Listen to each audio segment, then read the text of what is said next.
بسم الله الرحمن الرحيم الحمد لله رب العالمين وأصلي وأسلم على من بعث رحمة للعالمين سيدنا محمد وعلى آله وصحبه أجمعين وبعد السلام عليكم ورحمة الله وبركاته, brothers and sisters. A little thought that I'd like to share with you today, inshallah ta'ala. And that is that if we look at our time today, we are living in a very precarious time. But we are all in a situation where we are thinking about one thing. We are worried and our concern is directed towards one thing and one thing in particular. Now this concern of ours that we have towards this particular thing, and we all know what it is, the coronavirus, COVID-19, when we are directing all of our thoughts and our concerns and our worries towards this thing, we are seeing that it is changing the landscape in which we are living in. It's changing the way we interact with each other. It's changing the way we do business. We are putting things in place that we never would have imagined that would be put in place before.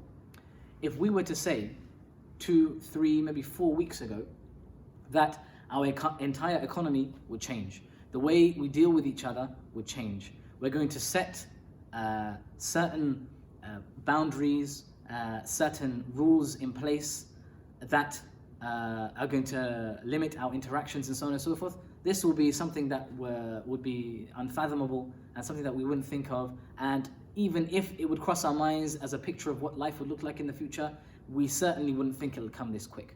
But it has, and it has come in the blink of an eye. Let's go back now to the time of the Prophet ﷺ.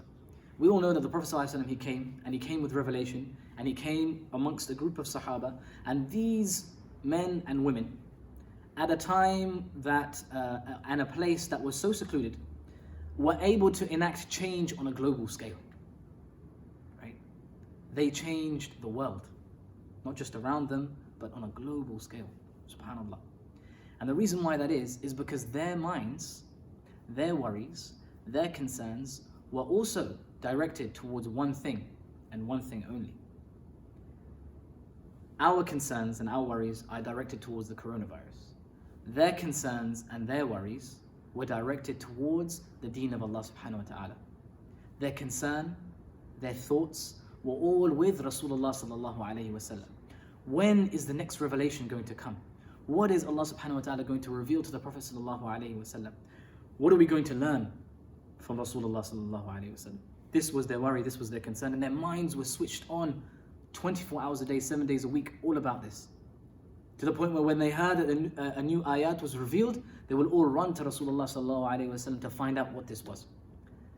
Now just like that, we live in a time where as soon as the press conference of Bojo is announced, we are all glued to the TV screens, we're all going online to hear what is the next edict, what is the next set of rules and regulations, what are the next government guidelines that he's going to set out. And if he says something that is out of turn, if he says something that is not quite right, we are all switched on and we know exactly what he's saying and why he's saying it. We know whether what he's saying is correct and whether what he's saying is incorrect. Why? Because we are all awake to what is going on around us. This is how the Sahaba were with the Prophet ﷺ. This is what the Prophet ﷺ cultivated in his Sahaba, his companions, ridwanullahi alayhim. They were constantly switched on. They were constantly connected with the revelation, to the point where they knew exactly what the Prophet ﷺ said and when he said it and how he said it and what are the implications of what he said.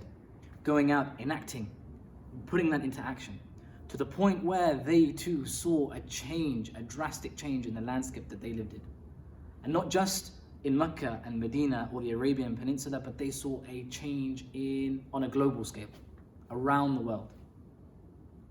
That is due to the fikr, that is due to the concern and their thought process and what their minds were geared towards. Now, when the mashayikh and the a'imma, when the imam in your local masjid is speaking about remembering Allah subhanahu wa ta'ala, when he's talking about getting connected with the Quran, when he's talking about learning about the sunnah of the Messenger sallallahu alayhi wa sallam, what they want from you is to re-establish that connection with the Prophet sallallahu alayhi wa sallam, to rearrange your thought process so that your worry, your concern is with the deen of Allah subhanahu wa ta'ala, how it's being propagated, how it's being spread, how you are upholding it, whether you are doing what it is that you should be doing, or whether you are abstaining from those things that you shouldn't be doing. That is what you are gearing yourselves towards.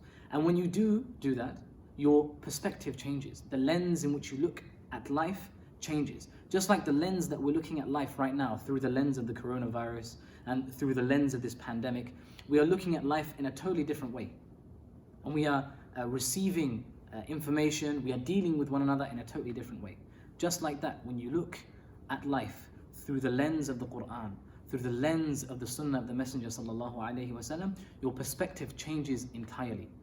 And your connection with Allah subhanahu wa ta'ala gives you a totally different feel to the landscape that is around you.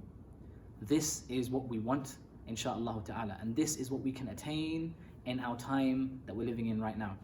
Now, if we have some spare time on our hands, which I'm sure, mashallah, most of us do, and our first inclination is to watch Netflix, go on YouTube, entertain ourselves with the various forms of entertainment that are out there on the internet, then it shows you where you're at in terms of your priorities, and it shows you how much of your landscape around you that you're going to be able to change.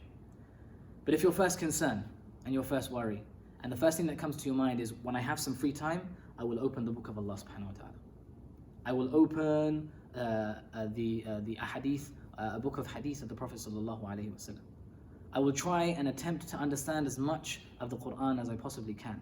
I will try to benefit from as many wisdoms as I possibly can. I will go on YouTube and I will look for the explanation of the book of Riyadh al-Salihin to understand the character and the personality of the Prophet sallallahu alaihi wasallam, his adab, his akhlaq, all of that stuff. If that is our first inclination, then we are set and on our way to be able to change the landscape around us, to be able to change this perspective of how we look at the world. Now, if I was to do that, and you were to do that, and your family members were to do that, and each and every one of us in our community was to do that, then the entire perspective of a whole community will change. And that, brothers and sisters, can really make a difference in society. Jazakumullahu khaira. Wassalamu alaikum wa rahmatullahi wa barakatuh.